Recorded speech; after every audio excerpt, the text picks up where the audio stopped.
Hello and welcome to another episode of Scott Reads Comics. Today I've got a really interesting one planned for us. I've been wanting to do this for several months, probably back in even when the first year I started this little channel.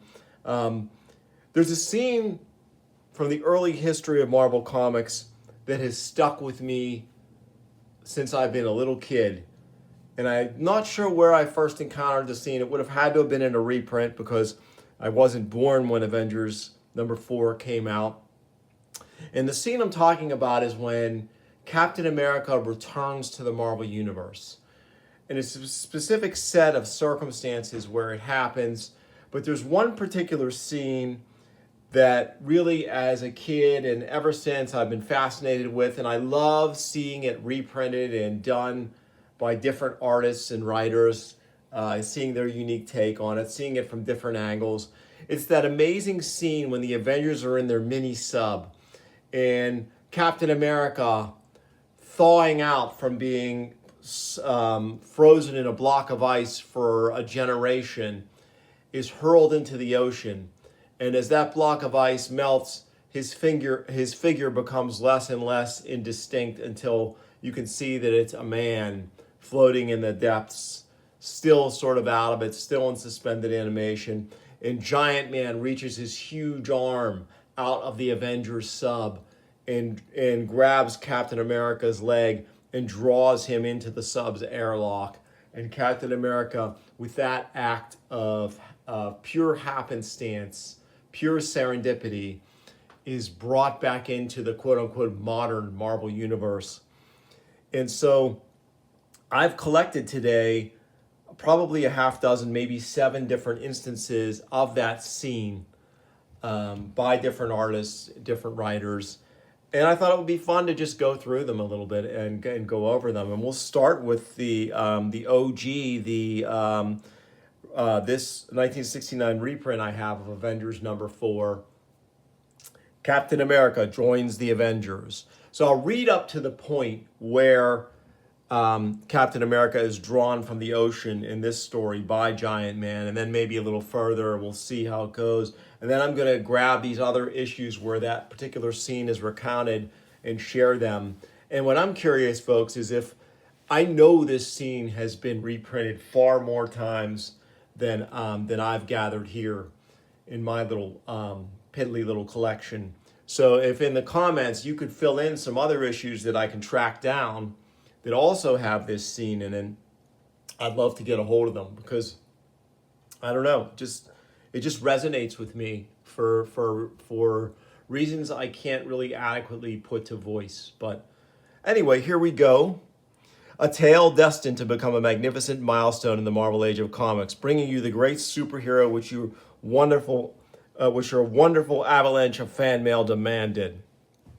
Step forward, Captain America. Your rightful place is here among the Avengers. Gloriously written by Stan Lee, grandly illustrated by Jack Kirby, gallantly lettered by Art Simic. Editor's note, we sincerely suggest you save this issue. We feel you will treasure it in times to come. How prophetic. Now, Stan was obviously the ultimate showman. He was definitely very much one to employ hyperbole, but truer words were never uttered in a comic caption. So great splash page here. Love this Kirby, this early Kirby artwork. Remember the awesome battle between the Hulk, Submariner, and the Avengers last issue? After the mighty Hulk vanished, Submariner found the odds too great. We're too late. He's getting away. They have won the first battle, but the final victory will yet be mine, for I shall never rest until all of mankind pays the homage which is rightfully due to Namor, Prince of Atlantis. To the tireless Prince Namor, time and distance are almost meaningless, and so it is that we find him hours later, standing atop an ice floe in the North Sea, still wrapped up in his own bitter thoughts. I'll never stop searching. I'll never forfeit my birthright while the breath of life remains. But finally, his dark musings are interrupted as he sees, on the ice ahead, A human village. I see masses of accursed humans. And then the keen-eyed Namor is right. A few hundred yards away, an isolated tribe of Eskimos bows down in a strange ritual. O mighty Lord of the frozen ice, hear our prayers. The fools! They are bowing to a petrified figure frozen within a cake of ice. Hear me, humans. This is no helpless image you see before you. This is the Submariner. And this is the Submariner who has sworn vengeance upon the entire human race. It is the dreaded Namor, the legendary one. Run, you weak, helpless mortals. Flee in terror before the rightful wrath of Namor. Thus shall all of mankind one day shriek in panic at the coming of the Submariner. And take your accursed idol with you. Go, spread the word. Let the world know that Namor is still a force to be reckoned with. Bah, I am filled with shame. I am disgraced. Has the mighty Namor been reduced to fighting helpless, fearful primitives? His very soul in a turmoil. The frustrated, maddened Submariner lashes out, thoughtlessly, heedlessly, causing an avalanche of ice in his thundering rage. Is this all my strength is good for? To lash out at uncomprehending Eskimos? Run! Flee! The ice flow! We must reach the trading post. The world must be warned of Namor's rampage. The Sea Prince has gone mad. And what of the mysterious figure imprisoned within the block of ice? Silently, it floats away, unseen, unheard, until it hits the warm waters of the Gulf Stream, where the rock-hard outer ice sheath begins to slowly melt. Until finally, naught remains but a frozen, petrified figure in a state of suspended animation, a figure which drifts past the undersea craft of the Avengers. Stop the engines, Iron Man. There is someone out there. Looks like a human, but how is it possible? Cautiously opening the airtight escape hatch, the huge hand of Giant Man seizes the rigid figure and, I've got him! And there it is, the first incredible rendition of this amazing and fateful panel. Who can he be? Why is he frozen solid? Look, beneath his tattered clothes, some sort of colorful costume. Wait, don't you recognize it? It's the famous red, white, and blue garb of Captain America. The Wasp is right. Can this really be the famous shield of the once mighty crime fighter? And his face mask, with a proud letter A on it, it must be him. All of you, listen. He isn't dead. He's breathing. His eyes, they're flickering. Suddenly, with an ear-splitting cry, the powerful figure springs upward, with agonizing shock reflected in his eyes. Bucky! Bucky, look out! You can't kill him. You can't kill Bucky. Won't let you. I'll smash you all. Thor, Iron Man, stop him. He's gone mad. But as suddenly as it started, the legendary hero's wrath subsides. And then, it's useless. I remember now. He is dead. He is. And nothing on earth can change that. Where am I? How did I get here? Who are you? That's what we were about to ask you. Who am I? For a moment, I had almost forgotten myself. But I am not lucky enough to forget forever. To forget that I was once the man the world called Captain America. So that's our setup, folks. That is the scene. And so as we roll forward, I'm going to set our original issue aside. And I'm going in roughly chronological order.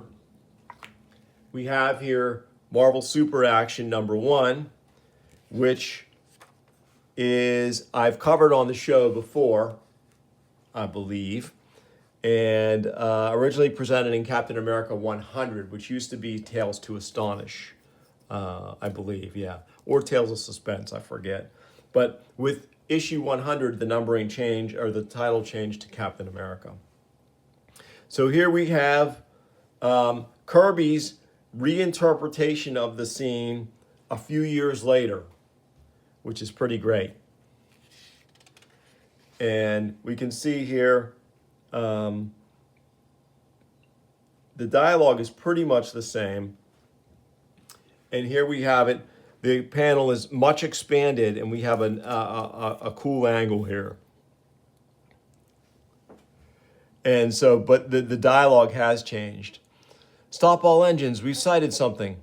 Have we found the Submariner at last? Cautiously opening the airtight escape hatch, the huge hand of Giant Man seizes the rigid figure, and I've got him, but it isn't Namor.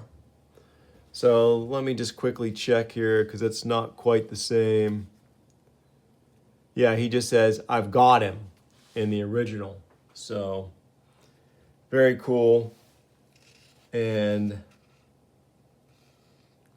the dialogue is a little different. I'll read it. There's a costume of some sort beneath his tattered clothes. Don't you recognize it? It's the famous red, white, and blue garb of Captain America. The Wasp is right. 'Tis most wondrously strange. His mask, his almost legendary shield. The world thought that he and they were lost forever. He and his youthful partner Bucky vanished during a mission in World War II. But look, he still lives. His eyes, they're opening. Bucky, look out! Get off that plane before it explodes. It's a trap. Zemo planned it this way. Bucky, no! Too late. It's too late. So we get essentially another interpretation from the same principles Stan Lee and Jack Kirby as a few years earlier they did in Avengers number 4. So that's the second version of that scene. For our third version, we'll go to my epic collection, The Final Threat, which is one of the greatest epic collections ever printed, arguably. It's easily in the top 5, along with Proteus from the X-Men and the Dark Phoenix X-Men epic collection. And then there's one or two other Avengers collections, the most recent one that came out with the Korvac saga. Really great. This one's awesome. It happens to have Avengers 150 in it, and I have already marked our page. Very brief, but we see the Avengers are about to turn their lineup over, and so the media, by way of exposition, the media is covering it and going over the Avengers' storied history. The history of the Avengers might have ended with those first members, as with other supergroups. But somehow, right from the beginning, the Avengers were always a little bit unsettled. Rumors of their internal bickering have always been rampant. Still, it's safe to say that each Avenger loves that group in his own way. Take Captain America, for example. When they found him in suspended animation in 1964, they gave him the means to return to the world and the support to adjust to what he had become, to what it had become. So here we go. We get George Perez's, a young George Perez, his version of that fateful panel. Totally great. Again, sort of similar in a way to the, we're getting the same angle as the Kirby one here, but Giant Man's grabbing him with his left hand. Here, it's his right hand. Again, just fun stuff to kind of dig into the minutia of this. Very cool, and love seeing Perez do his version of that scene. Next up, if we're going to do Perez, we've got to talk about John Byrne, right? Captain America 251, published in 1980. I have covered this on the show. I covered this in the following issue, 251 and 252, from the incredible too-short Stern Byrne run on Captain America, which was ended by editorial fiat and malfeasance. But that's a story for another day. Today, we're going to just exalt in this gorgeous John Byrne artwork. Look at that splash page. And again, I've read this on the show. You can search back through my previous episodes. But here we have the scene again. Namor confronting the Eskimos. Hear me, humans. This is no helpless totem you see before you. This is the Submariner who has sworn vengeance upon the entire human race. It is the dreaded Namor, the legendary one. So Byrne and Stern, both being scholars and students of comic history, they've got the dialogue right.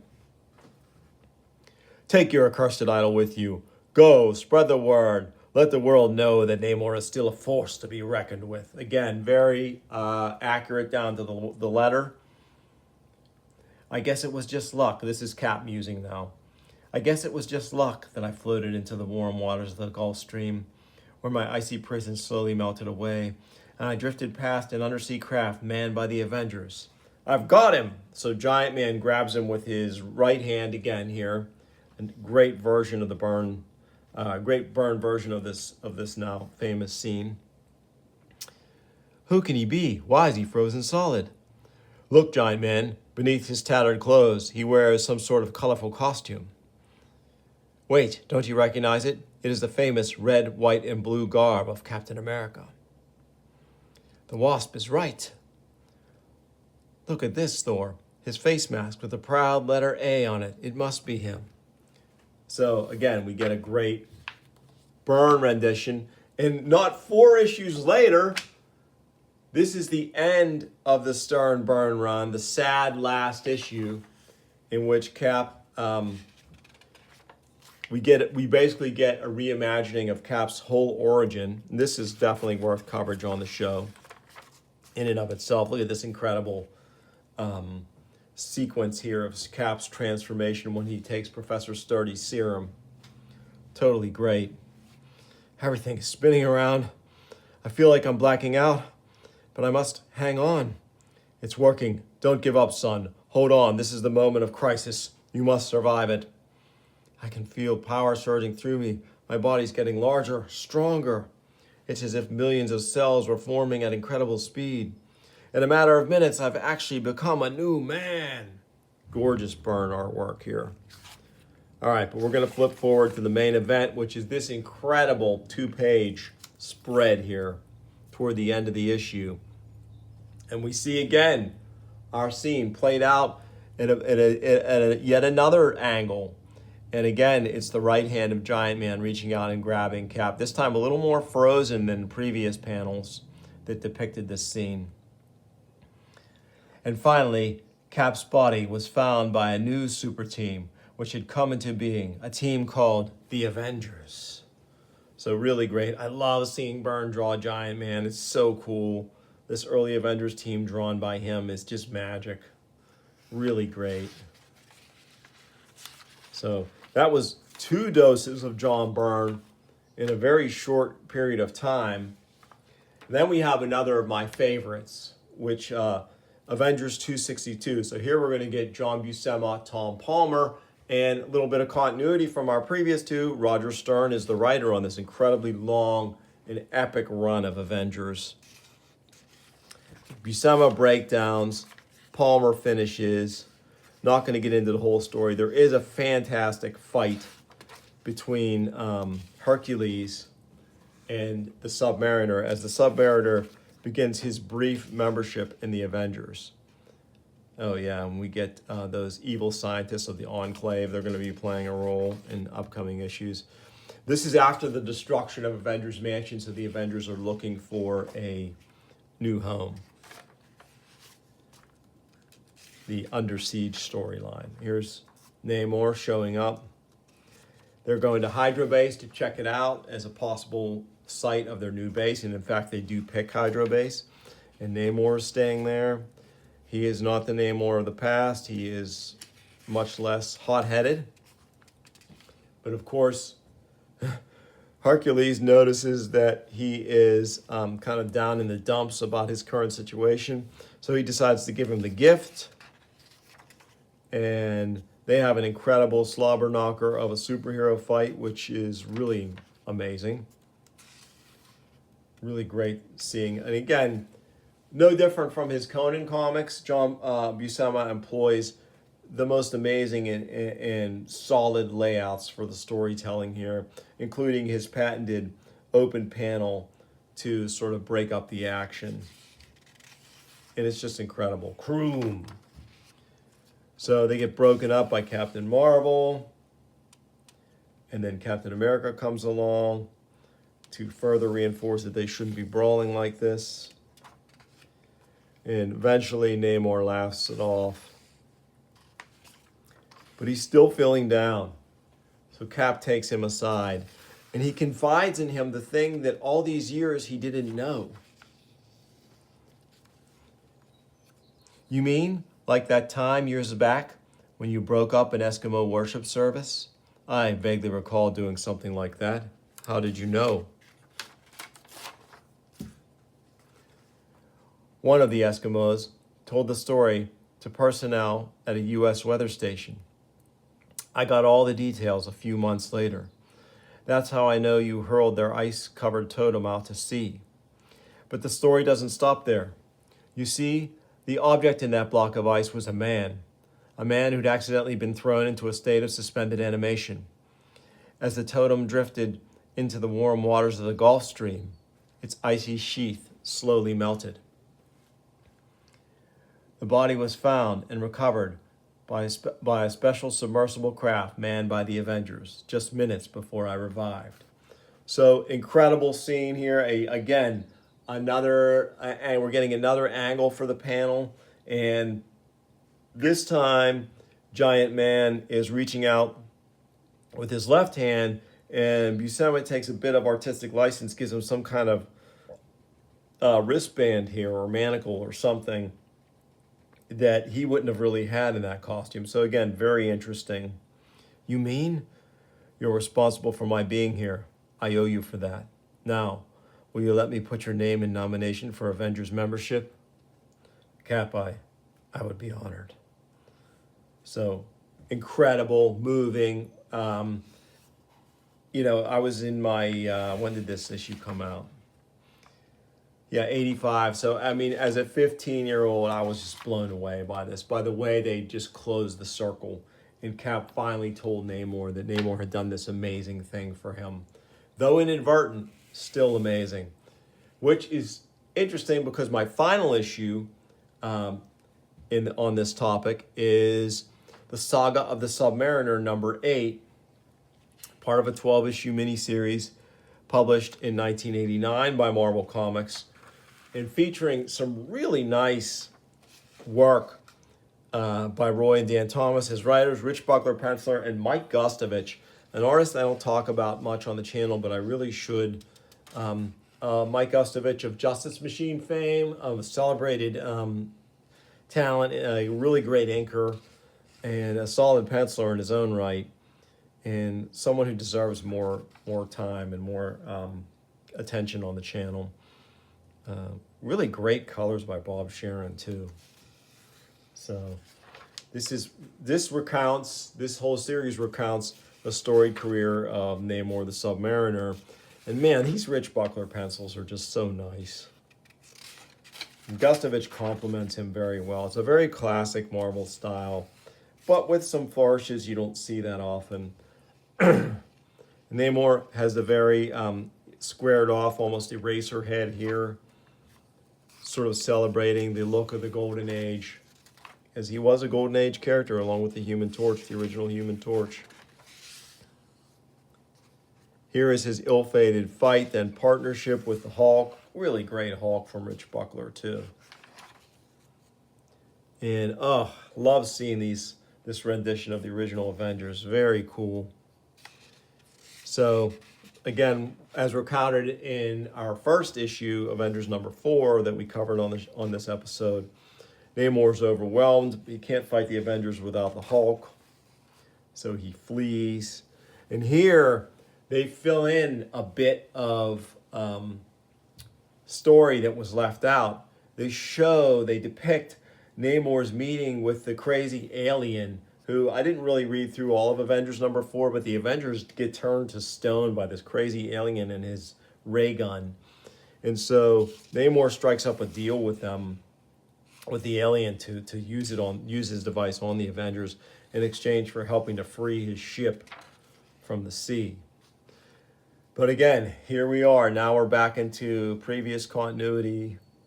Namor again meets up with the Eskimos. Oh, mighty Lord of the frozen ice, please hear our prayers. Hear me, humans. This is no helpless image you see before you. So again, this is Roy Thomas, Dan Thomas, healing very closely to the original dialogue. And of course, I've marked the page. Here we are. I'll read it one more time just for posterity. Take your accursed idol with you. In my anger, I gave no thought to the mysterious human form within the ice, as it vanished beneath the surface, to be borne away by currents flowing towards southern ice-melting waters. Then suddenly, I found myself overcome with well-deserved shame. Is this what I have been reduced to, lashing out at uncomprehending, fearful primitives? And all the while, in utter ignorance, I never suspected that my inarticulate rage had begun a worthwhile deed that day. One which, leagues to the south, the Avengers would complete. Up there, something manlike. The Submariner, maybe? The fact that Giant Man's hand could easily grasp the figure proved it was not, though the truth proved equally strange. And here's our panel right here. And nice. This is hearkening back to the Perez panel that was so tiny. It was just kind of a tinier version right here. But again, we see in the Perez panel, it's a right-hand grip. Here it's a left-handed grip. So a little different angle there, a little different take on it from Buckler and Gustovich. Don't you recognize him beneath those tattered rags? That's Captain America. Or somebody wearing a costume like his anyway. So that's a new bit of dialogue from Iron Man. Hold, he stirs. Same with Thor. And then we get the rest of the story. Pretty great. Pretty awesome. And a great way to sort of end this episode. I renew my call. If you know of more instances of this incredible scene of Captain America being plucked from the Gulf Stream by the hand of Giant Man, let me know. Put them in the comments. I'd like to grab those issues. If there's something more modern that I would have missed, like a post-2000 take on this origin story, that would be great. I did look through Avengers Volume 3 with the return of Perez and Kurt Busiek. And it was cursory look. I have the first volume, Avengers Assemble Volume 1. Didn't see it in there, but I might have missed it, or it might be in a later issue. But yeah, chime in. Let me know. Let me know what you think of the scene. Is there a scene from your comic reading career that has stuck with you and made you want to, it's been repeated or whatever, and it's something that's a touchstone with you? Share that too as well. Ultimately, I hope you enjoyed this episode as much as I did. If you did, please like and subscribe, tell your friends, and I'll bring you more soon on Scott Reads Comics. Thanks for watching.